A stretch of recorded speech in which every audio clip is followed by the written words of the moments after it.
Okay,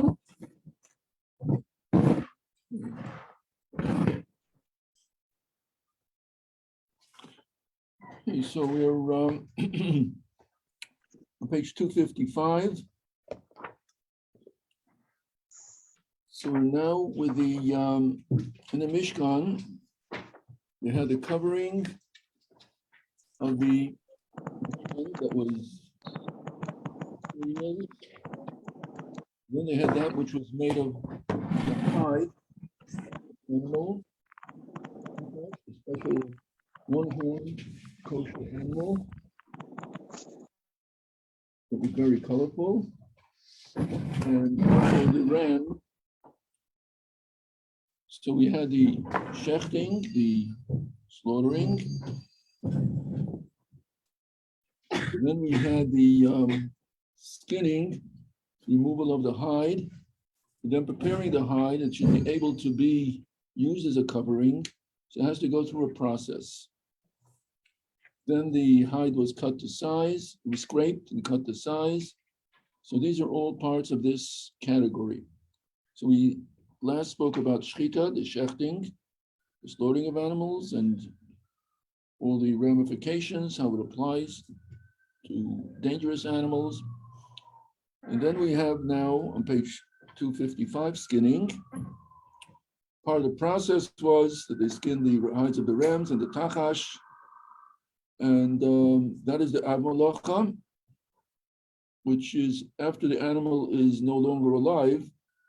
We spoke about a previous malacha, which was gozes, which was shearing the hair of the sheep, of the goat. There it does apply to a human being as well. Anything on the outer surface, which would include the hair and also the skin. And that's what we had at an earlier class, speaking about how it applies to everyday life. When it comes to skinning, there's no really application that we would be faced with. So we have the amalach is to skin the animal of the hide of an animal that is no longer alive. Then the toldos would be cutting it into different layers. And 256. Now, what about if you have chicken and you don't like the skin? So removal of the skin, does that go into this category? And the answer is no, because once it's cooked, it's no longer in this category. What about removal of the skin of chicken? What category does it go into? And that would go into the category of separating. And therefore, the rules are something that you don't want, you are permitted to separate it when you're ready to eat it. Same as we would peel a banana, an orange. So that would only be done when you're ready to eat the apple and the banana and the orange. Or when you're preparing, if you're making a fruit salad and you're going to be serving it at the meal, so when you're preparing the meal, then you would do the peeling. Same would also be removal of the chicken would be when you're ready to eat it. If you're serving it to children, then you would remove it as you're preparing that meal. Question. I remember if you let's say, I don't know, you have a bug in your drink, you have to take a spoon and remove it with a little bit of the drink also. Mm-hmm. Or if you're cutting fat off meat, you also remove a little bit of meat. Mm-hmm. Why do you have to do that if you're about to eat it? If you can peel a banana without taking off a little bit of the banana because you're about to eat it, why can't you? Well, so in this case, you could, even when you're ready to eat, you could only take the wanted from the unwanted. So in that case, when you're taking out the bug, or you're taking out the whatever is on the leaf that you don't want, you're taking the unwanted. And that's always a malacha. That is always that is prohibited. You can only take what you want and leave what you don't want behind when you're ready to eat, when there's a separation between two things. However, when it comes to peel, there is no alternative. You can't, how are you going to get to inside? So the only way is to take out the outer surface. So that's an exception. But if something is able to be separated and you have the choice of taking the wanted or the unwanted, taking the unwanted is the malacha. So in the chicken's case, you could flip over the piece of chicken and like eat it from behind because the skin is only You on could do one that, but side. we consider that as appealing. Really? Yeah. Okay. Now we come to the next activity, next malacha 257, which is tanning. So when they take the hide, so as is cannot be used. What you have to do is you have to process it. The processing is that you have to harden it, that it should be able to last. Then after that, it has to be softened, it has to be stretched, it has to be straightened. These are all activities that were a part of the tanning.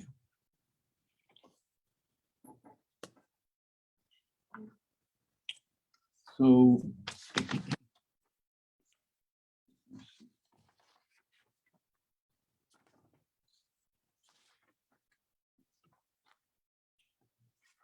now when we're speaking about actually the tanning process, so our goal is to improve it because as it is, it's not really usable.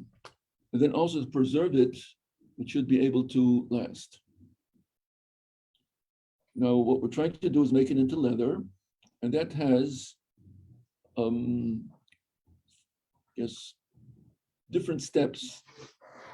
In order to take from a hide, make it into leather, there are different steps that take place. Number one, they would soak it in a salt solution. That is a part of the preserving the leather. It should last. Then it was hardened in order to strengthen it, and that was done by pressure. So what they do, they would be stepping on it. Right now, what they do is they put it through rollers. The rollers puts on pressure, and that is what strengthens it. After that, it comes out that it's many times it's uneven, it's warped. So what you do then, you have to strengthen it, stretch it.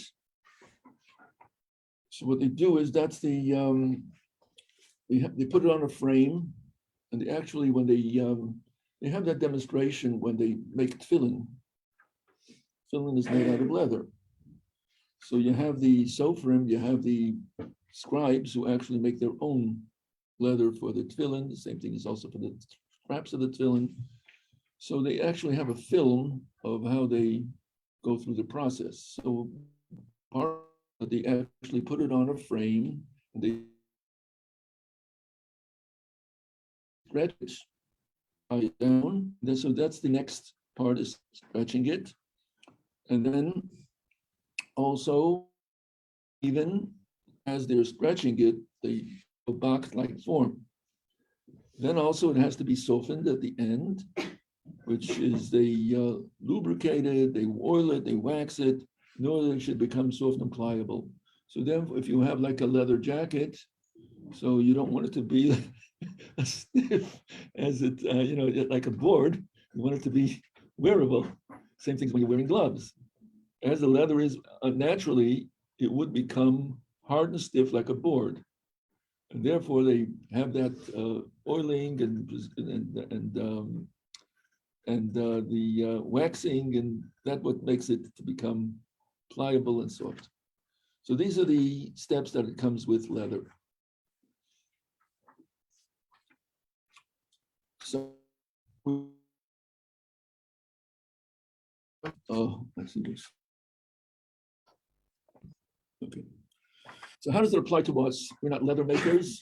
It does apply to us when it comes to using leather objects and doing any of these steps that have to do with the making of leather also applies after the leather was made. So let's take, for instance, what would be of leather? Let's say, for instance, shoes. You have new shoes, and we do something in the weekdays that's called breaking them in. How do you break in new shoes? Wear them. What else do people do? Hmm? Beat them. The back of the shoe. Sometimes people will push it in, yeah, to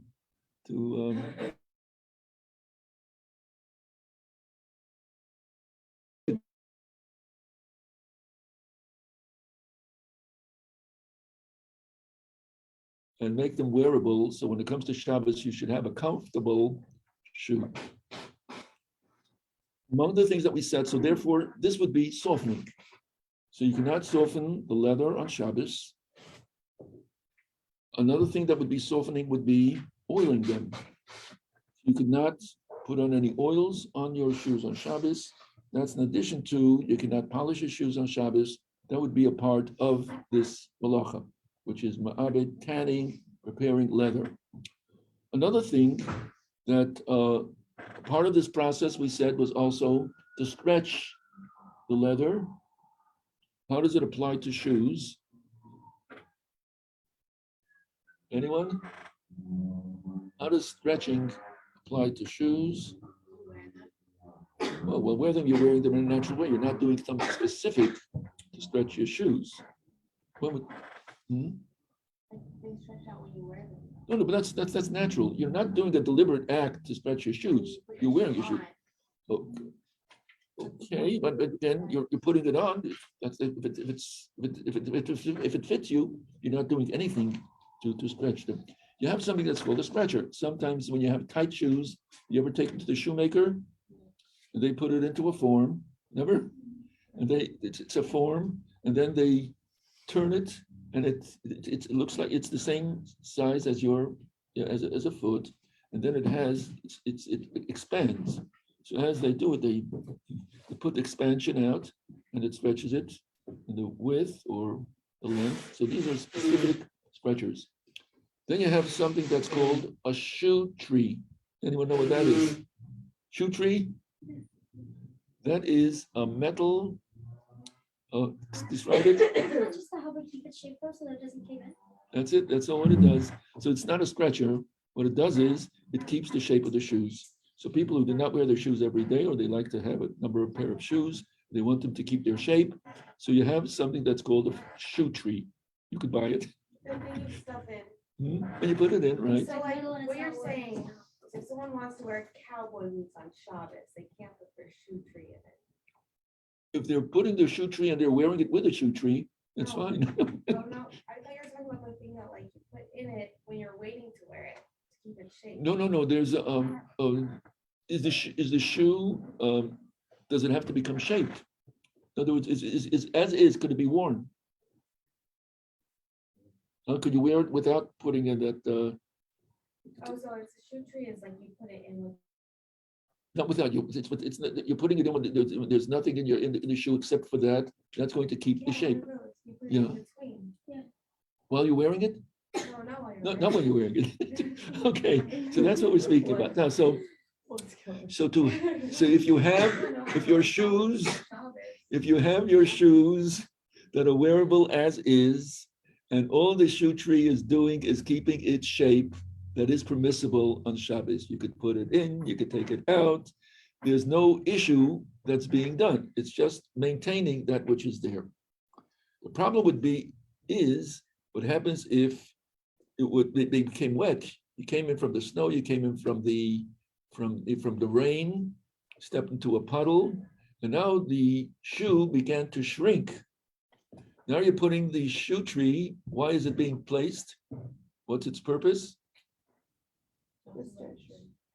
Started to shrink. So now your shoe tree is stretching them. Stretching is something that is not permissible. So when the shoe is shrinking, you want to shrink your shoes? No, I'm saying like, is it worse to like put the shoe tree in, to stretch it, like to leave it its shape, or to let the shoe shrink from the rain? You'll have to buy for Shabbos Kodesh, you'll have to buy a new pair of shoes in the honor of Shabbos, or you take it to the shoemaker and they're going to put it on the stretch after Shabbos. So if it didn't shrink yet, so let's take step 1 and 2. You come in from the rain, your shoes are sopping wet. These are speaking about leather. Now,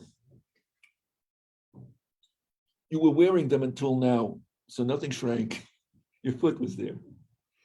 You take them off, are you allowed to put the shoe trees in? Again, you came up, you step into a puddle, your shoes are sopping. You come in from the rain, you're still wearing them. Now you come and you want to put your shoe tree in. Is that permissible or not? Yeah, you're not stretching it because it didn't What? shrink yet. It didn't shrink it. What you're doing is just maintaining the shape that it has. The same as when the shoe is dry, you could put the shoe tree in to maintain the shape. The same as also now, the shoe did not shrink, and you're just putting in to maintain the shape. It should not shrink. You're preventing it from shrinking. You're not doing anything to stretch it. So that would be permissible. The problem would be what happens if it did start to shrink, and now you put your shoe tree in, that is going to be stretching it, and that cannot be done on Shabbos. Okay? Is No. only everything we said today is only for like real leather shoes. Yeah, the other ones are not with the plastics.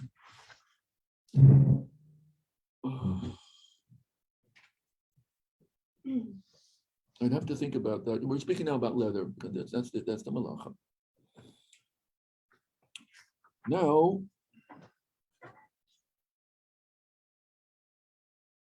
so as far as malacha is concerned, it applies to leather. Now let's turn the page in 250. The Rabbanan said that this will also apply to foods where the foods are affected by a different process. Will be preserve it and to change its composition by putting it in a solution, to change it, make a change in it. So one would be preserving, one would be making a change.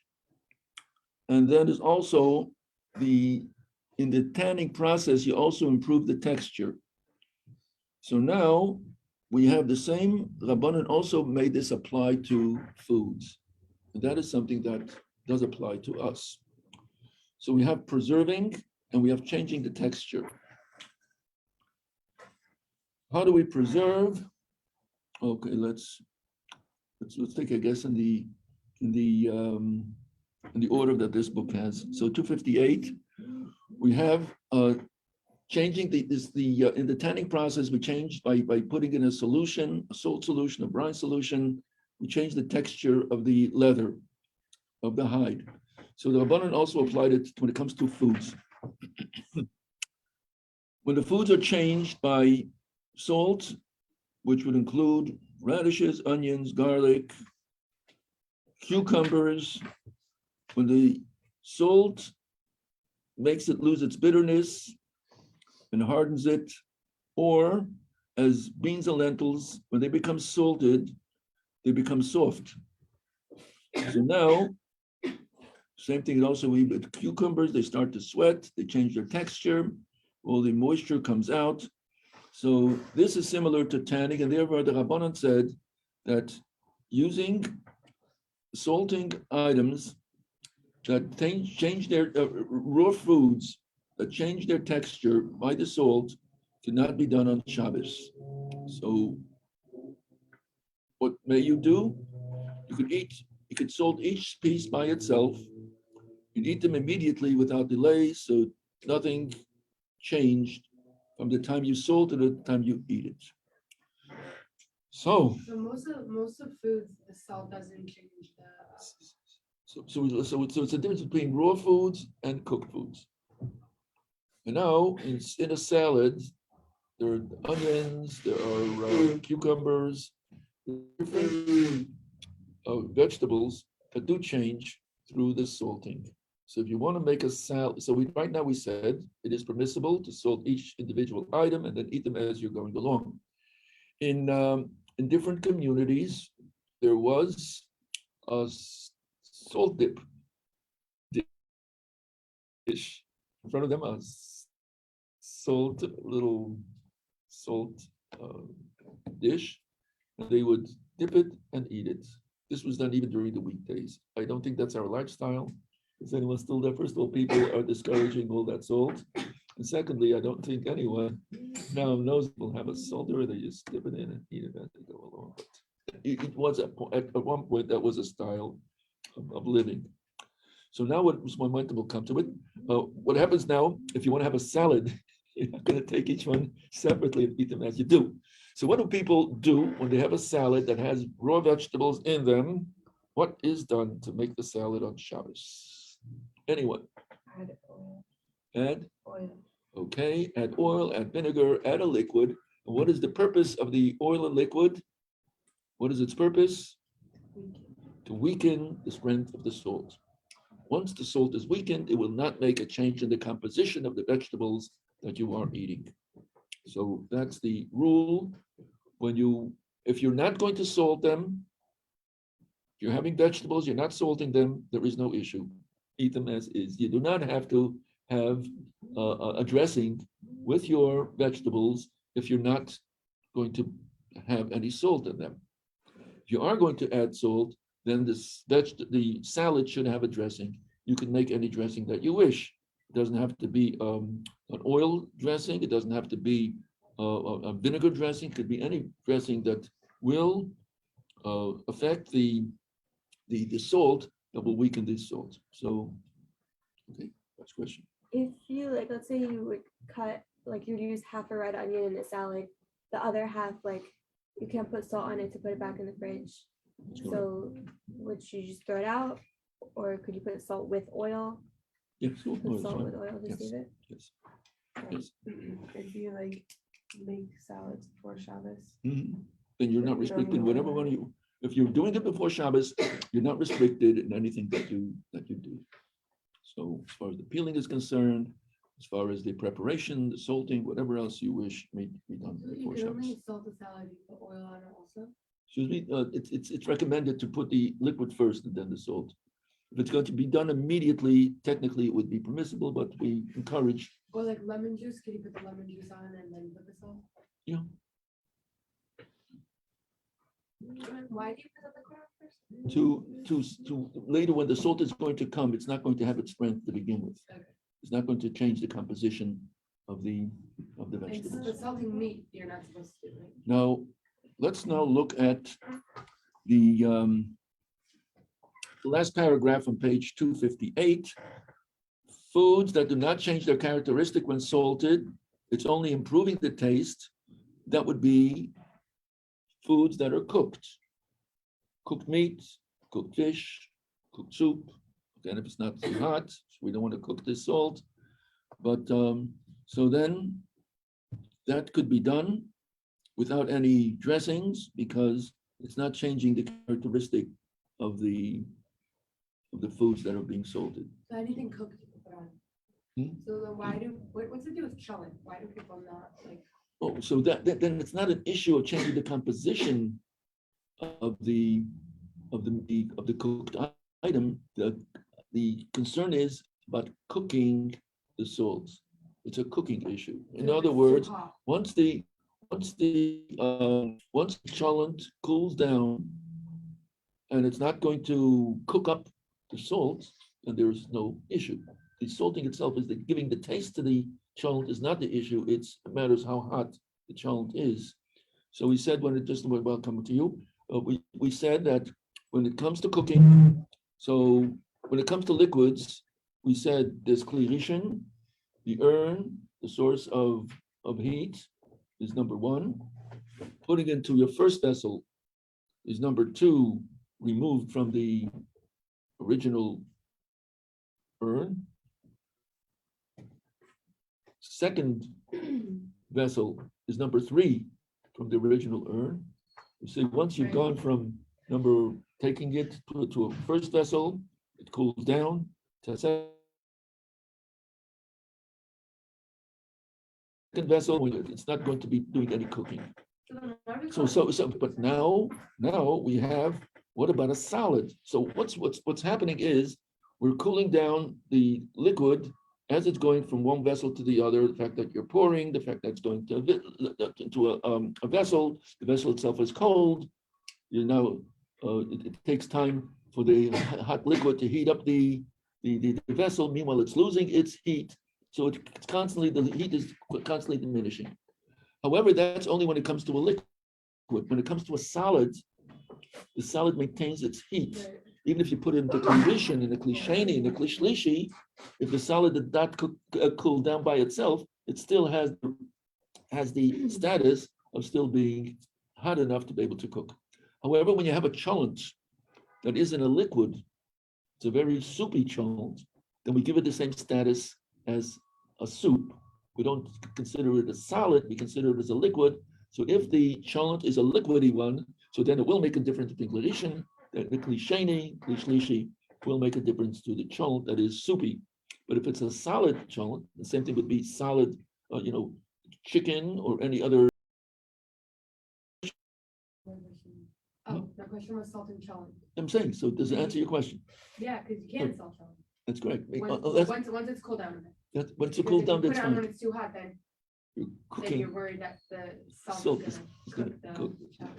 So once No, it's the cooled- salt is going to, the cholent is going to cook the Oh, salt. right. But once it's cooled down, then it's fine. That's correct, yes. But here's the thing, if they were pepper or any other spice, putting it in hot chocolate, that I would understand because the spice doesn't get cooked. Salt doesn't get cooked, so it gets dissolved. So now, so we consider, so again, when it comes to salt, it's something that is difference of opinions in halacha. And the difference is as follows. We know that something that was pre-cooked and dry, so we had the ein bishul achar bishul, something that was already cooked once, so reheating it again would be permissible if it's not in a direct way that it looks like you are cooking. But it doesn't need to be cooked. So let me take one step at a time. So now we had, let's say we spoke about dried chicken that was cooked. You want to heat it up again. There is no gel on it, so you're allowed to put it on top of a pot that's already on the blech. You could put it on the radiator if the radiator was hot enough. You shouldn't do an action that looks like you're cooking it for the first time. You can't put it in a pot and put it directly onto the blech because then it looks like you're cooking. Okay. So what about an item that is preheated, whatever else it's done, and now it's going to dissolve. No, so now another thing is when it comes to liquid, we say that a liquid, yesh bishlach bishul, a liquid that was pre-cooked and then became cold, and then you're going to heat it again on Shabbos. It's just as if you're heating it up for the first time, and therefore, even if you put it on top of a pot that's on the blech, if it's a liquid, so reheating it again, we consider that as if you're doing it for the first time. So we have there's no recooking when something is dry. Something that is a liquid, and reheating it again is to the temperature that it becomes scalding. So that's considered cooking. Now, we have something that's in between. You have something that was pre-cooked, preheated, whatever it was. And now when you're going to dissolve it in a liquid that's going to become, actually, it itself is going to become as hot as the liquid itself. Is that permissible or not? And that's where we come to difference of halachic opinions. So the Tzemach Tzedek, the third Lubavitcher Rebbe, he writes that once it becomes the liquid, we give it the status of a liquid. So something that dissolves, even though it was pre-cooked, so that would apply to, so the question would be, could you use it in a kli rishon, kli sheni, or do you have to wait till a kli shlishi? You could, no, so the question now would be, when you're making coffee, which the coffee has been pre-cooked coffee, that has its own issues, something that was not cooked, you're cooking it now. But right now we're speaking about all these items that are pre-cooked, so it's sugar, and salt, and the coffee, the instant coffee and instant tea, all of these, could you put them in a kli rishon, kli sheni, or do you have to wait until a kli shlishi? And the same would be now, if you're going to salt your cholent, what's going to happen to the salt? It's going to dissolve, and could you put it on the cholent that has the status of a kli rishon? Am I making myself clear? Yes, but I don't understand because salt is a rock and you don't need to heat it up in order to eat it. Like, obviously, we're not gonna do that because it's bad for us. But you could hypothetically just eat salt, Yeah, like yeah. you don't need to cook it to eat it. It's a rock. They're right. Yeah. So what happens if you take, so let me ask you now, let me just sort of put it in a certain framework. My question would be, are you allowed to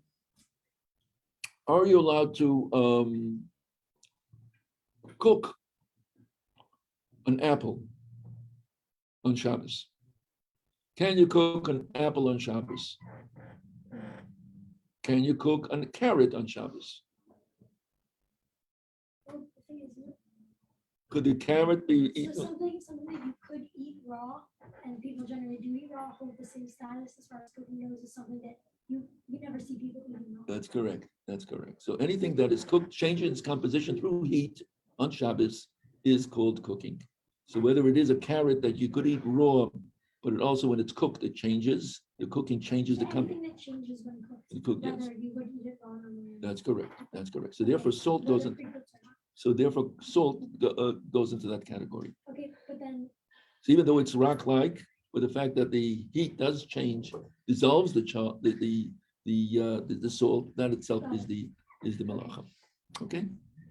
Yes. I forgot the question. Is it with the salt is going to dissolve like even in like something cold it could dissolve. So that's fine. Dissolving. So our issue is now cooking through. If it's, in other words, what happens if you want to make you have the drinks, the flavored drinks? Is there? We used to call it Kool-Aid, but I don't know what we call it now. But dissolving that is not instant coffee, instant tea, sugar, all of these things. That went into that went into another category. When we were discussing that, we discussed that if you take a powder and a liquid and you combine it together, then it makes a difference, the composition that you're going to get.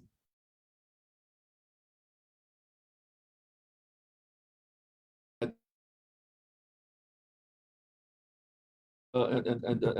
a liquid, you're going to get that's kneading.